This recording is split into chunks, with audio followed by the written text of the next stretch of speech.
رشتے کی پہلی بنیاد تو یہ ہوتی ہے کہ آپ اپنی آنکھ سے اپنے حالات کو دیکھ لیجئے، وہ کس سطح کے لوگ ہیں، عادات اخلاق سے اور سماجی طور پر، مالی طور پر وہ آپ کے خاندان کے مطابق ہیں یا نہیں، یہ دیکھنا آپ کی ذمہ داری ہے۔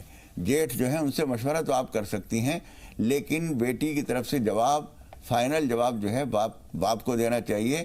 ماں سے مشورہ کر لے، وہ اپنے بڑے بھائی سے مشورہ کر لے، وہ الگ چیز ہے، لیکن فیصلہ کن جواب اس کے والد کو دینا ہے۔ دوسرے یہ کہ سب چیزیں دیکھنے کے بعد پھر ہمیں استخارہ بھی کر لینا چاہیے۔ حضور اکرم صلی اللہ علیہ وسلم فرماتے ہیں ما خاب من استخارہ، جو آدمی استخارہ کر لیتا ہے وہ کبھی نقصان میں نہیں رہتا۔ اس لیے جو معلومات ہم کر سکتے ہیں وہ بھی کریں، حالات کا پتہ لگائیں، استخارہ کریں، اس کے بعد کوئی فیصلہ کریں۔ جی مولانا صاحب، انہوں نے جو خواب دیکھا ہے اس کی تعبیر کیا ہے؟ والدہ دنیا سے جا چکی ہیں، آئی ہیں، وہ یہ ان کا آنا اور ان کا مسکرانا، خوش رہنا تو ٹھیک ہے، وہاں خوش ہیں انشاءاللہ تعالیٰ، ان کے ساتھ وہاں اچھا معاملہ ہوا ہے۔ لیکن یہ نہا رہی ہیں، کسی نے انہوں نے کہا کسی سے کہ کسی کو آنے نہ دینا، پھر بھی کوئی آ گئے، یہ چیز اچھی نہیں ہے۔ اللہ تعالیٰ حفاظت فرمائے۔ اس کے لیے کوئی صدقہ ضرور نکال دیجئے اور نماز پناہ پڑھ لیجئے 4 رکعت 2 کر کے۔ جی ہمارے پاس 7 سوالات ہیں، اس لیے تھوڑی دیر کے لیے کالرز کے سلسلے کو روکتے ہیں۔ شہناز صاحبہ جو دوسری کالر تھیں آج کے پروگرام میں، انہوں نے 2 سوال بتائے۔ پہلے تو انہوں نے کہا کہ بیمار ہیں، اس کے لیے کوئی دعا بتا دیجیے مولانا صاحب۔ دوسرے، بیٹے جو ہیں وہ شادی کے لیے حامی نہیں بھر رہے، وہ لوگ شادی کے لیے تیار ہو جائیں، اس کے لیے کوئی وظیفہ بتا دیجیے۔ دیکھیے بیمار رہتی ہیں، اس کے لیے اب رمضان کا مہینہ ہے، زیادہ سے زیادہ عبادت کریں اور اللہ تعالیٰ سے بیماری سے شفا کے لیے دعا کریں۔ اور الحمد شریف جو ہے یہ 11 بار پڑھ کے پانی پہ دم کر کے اس کو پی لیں، انشاءاللہ تعالیٰ۔ اس سورت کا نام ہی سورہ شفا ہے، اگر پڑھ لیں گے تو انشاءاللہ 3-4 دن ایسا کر لیں تو اللہ تعالیٰ شفا یابی عطا فرمائے گا انشاءاللہ۔ اب بچے جو رشتہ شادی کے لیے تیار، ان کو اب اپنے گھر کے اعتبار سے سمجھائیں، ماں ہیں، بچوں کو سمجھائیں کہ دیکھیے پھر بھی مولانا عبداللہ طارق صاحب کی عدالت میں آ رہے ہیں۔ جی ماں کو خواہش ہوتی ہے کہ اپنی زندگی میں بچوں کے فرائض سے سبکدوش ہو جائیں، چاہے بیٹا ہو چاہے بیٹی ہو۔ آج کی جو نئی نسل ہے وہ ذمہ داری کا بوجھ اٹھانا بھی نہیں چاہتی بہت جلدی، تو اب یہ اللہ سے دعا کرنے کے سوا تو کچھ کر نہیں سکتی، دعا کے لیے کیا کریں؟ دیکھیے ایک تو دعا کرنی چاہیے، نماز حاجت پڑھ کر دعا کریں۔ دوسرے یہ کہ خود آپ نہ پوچھئے، اس کے بہن بھائیوں سے، اس کے دوست احباب سے یہ پتہ لگائیے کہ منع کرنے کی وجہ کیا ہے۔ جی کوئی لڑکا اور لڑکی جب جوان ہو گیا ہے تو اس کی خود اپنی بھی چاہت ہوتی ہے کہ اس کی شادی ہو، لیکن جب وہ منع کرتا ہے تو اس کی کوئی نہ کوئی وجہ ہوتی ہے۔ کہیں نظر ہے اس کی، کسی لڑکی کو وہ پسند کرتا ہے، کہ کہیں خاص کسی گھرانے میں رشتہ چاہتا ہے، اس کا پتہ لگائیے۔ اور پھر اس کے بعد اگر کوئی دشواری نہ ہو، سماجی طور پر فرق نہ ہو، کوئی عادت اخلاق اس بچوں میں خراب نہ ہو، ایسی چیز نہیں ہے تو آپ دیکھ لیجئے اور مناسب ہو تو وہاں کر دیجئے۔ سبب جاننے کی کوشش کرنا ضروری ہے۔ جی ایک سوال ہے، بہن نے نسوانی عارضہ ان کو لاحق ہے، لیکوریا کی پرابلم ہے، تو اس کے لیے وہ کوئی دعا یا وظیفہ بتا دیجئے۔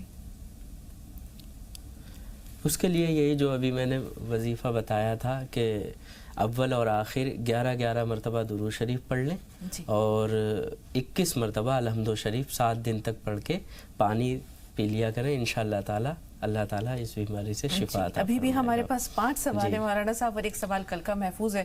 ایک بہن جنہوں نے کل خواب میں دیکھا تھا کہ آبشار سے پانی آ رہا ہے اور مچھلیاں بھی ہیں، اس کی تعبیر بتا دیجئے۔